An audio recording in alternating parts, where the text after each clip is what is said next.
eu assisti um pouco das tuas conversas com a galera do Flow lá e tal, e você tem um relacionamento muito honesto, você é um cara muito sincerão, assim, isso é um negócio muito legal. E eu acho que o teu público saca isso, né, cara? Tem um relacionamento que eu vejo, tava olhando algumas lives tuas gravadas, assim e tal, que é um relacionamento muito sincero com aquela galera que te segue. Sim. Você, de vez em quando, não se sente um pouco exposto ou isso realmente te preenche, assim? Eu tenho a tranquilidade de saber que é algo que, quando eu comecei a fazer live, eu olhei, era o pior momento da minha vida, literalmente. E quando eu comecei a fazer, eu já estava passando pelo tratamento de depressão, já estava ali no momento onde eu sabia, porque tem muita gente que procura e fala assim, eu quero fazer live, eu tô mal, tal. Eu falo, cara, quando eu comecei a fazer live, eu já estava sendo, né, uma pessoa, já tinha sido clinicada, eu já estava medicado, eu estava passando pelo processo de você se curar, né, e usei como forma de terapia. Quando eu liguei Te ajudou, não era o remédio. Não era o remédio, era uma terapia, era uma forma de terapia para eu estar com pessoas. Porque quando você entra em depressão, você quer se isolar. Quando você entra em depressão e você tem pessoas ao seu redor, cara, vira uma zona de conforto. Não tem como falar que não. Se você tiver com a casa, se você tiver com a comida, se você puder ficar no quarto o dia inteiro, você fica no quarto o dia inteiro e você não sai dali. No meu caso, eu tava sozinho. Então era um negócio do tipo assim, se eu ficar deitado, amanhã eu não tenho onde dormir. Eu já não tenho muito o que comer. Se eu não for atrás do que comer, eu não vou ter nada absolutamente. Então, quando eu olhei aquilo, eu falei, eu preciso fazer coisas. Eu tentei pensar de uma maneira racional. Eu falei, eu preciso fazer coisas que vai doer, mas se eu não fizer isso, acabou. Então, eu falei, eu preciso seguir a terapia, porque é isso que salva, não sou eu que salvo, não é você, é médico, é remédio, é terapia, é os profissionais de saúde que salvam. Eu preciso seguir tudo que eles me passarem, eu preciso fazer exercício, porque eu falei, cara, o exercício é uma forma de eu tirar a raiva dentro de mim, a depressão é raiva acumulada. Então, se eu correr 5 km por dia, eu vou tirar uma raiva de mim muito grande. Quando eu vi, eu estava correndo 10, 12 km todo dia. E alimentação, porque é uma coisa que uma coisa junta a outra. Eu falei, se eu fizer os 3, eu vou estar bem. Quando eu olhei e falei assim, o que mais que eu posso fazer? Porque eu estou isolado. Eu tenho meu computador, eu tenho internet, eu conheço dos jogos, sei que esse mercado de streaming é algo que pode, né, já estava crescendo, mas eu acho que ainda está no começo, porque a internet, jogos, você está sempre no começo. Parece que sempre está bombando, mas sempre tem gente que não sabe o que é. Então você tem sempre gente nova para chegar. E aí eu olhei e falei, quer saber, velho? Eu vou fazer a stream, mas eu não vou fazer só a stream para criar conteúdo, eu vou fazer stream para criar relação. Porque é isso que eu tô precisando. Eu preciso me relacionar. Perfeito. E aí, quando eu comecei a fazer live, tinha 5 pessoas, 10 pessoas, eu comecei a trocar ideia com o cara de vida. Eu comecei a trocar ideia, que o cara entrava lá e falava, você vai jogar o quê? Eu falava, sei lá, velho, mas que bom que você tá aqui, porque agora eu tenho com quem conversar. Ótimo. Então, legal. O que eu vou jogar virava o plano de fundo para alguma coisa que eu tava trocando ideia de algum assunto ou de alguma coisa boa. E aí começaram a surgir dúvidas de tipo, cara, você tá chapado? Você tá drogado? O que que é? Eu falava, mano, eu tô tomando remédio. Mas você tá tomando remédio por quê? Porque aconteceu isso, isso e isso. E aí, quando as pessoas começaram a olhar e falar assim, cara, mas por que você tá falando isso? Um streamer não fala isso.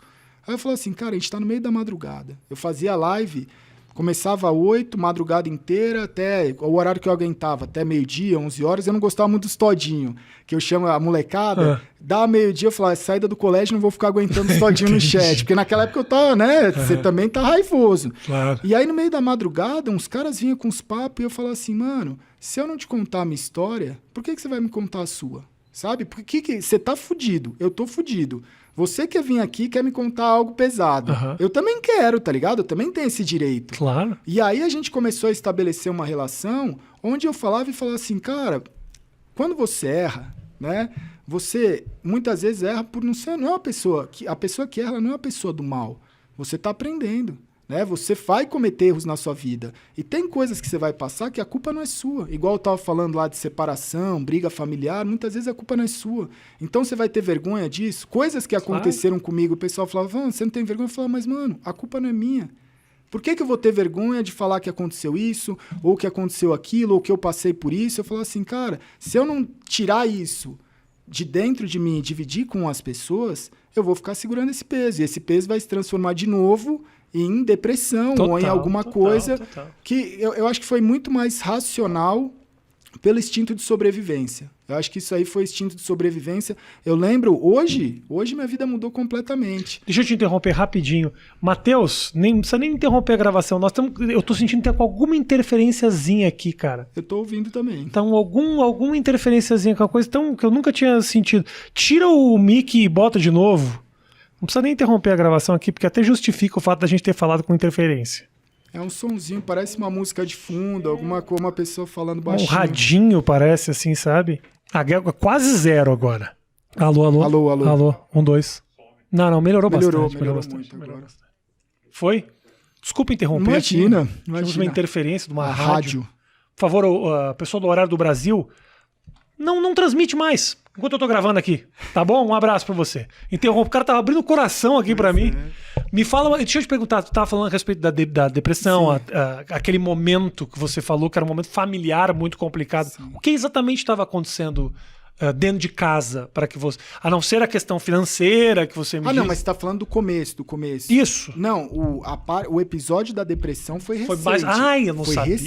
Foi recente, 2017. Ok. 2017. Que foi quando você começou a fazer o streaming. Foi quando eu comecei a fazer. Na verdade, eu já tinha começado a criar alguns conteúdos ali pra internet, mas já tava trabalhando nessa área de games que eu gostava, mas aí deu tudo errado. E foi isso que te deu uma afundada nesse momento? Cara, sim? Foi muita coisa, porque eu tava numa fase em que eu tava querendo descobrir o que eu queria fazer. Eu tinha cortado relação com a minha família, né? A minha família de sangue, eu tinha cortado, porque eu comecei em 2017, eu tava num relacionamento e eu comecei a procurar fazer terapia, psicanálise. Tá.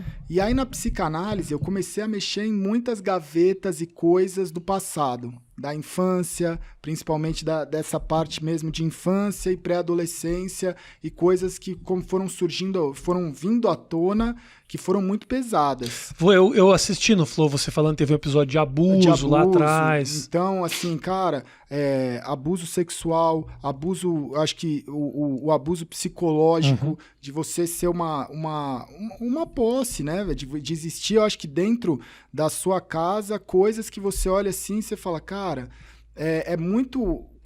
Hoje eu olho e falo assim, putz, velho, eu queria ter uma família em que eu olho e falo assim, uma relação te tira um pouco da...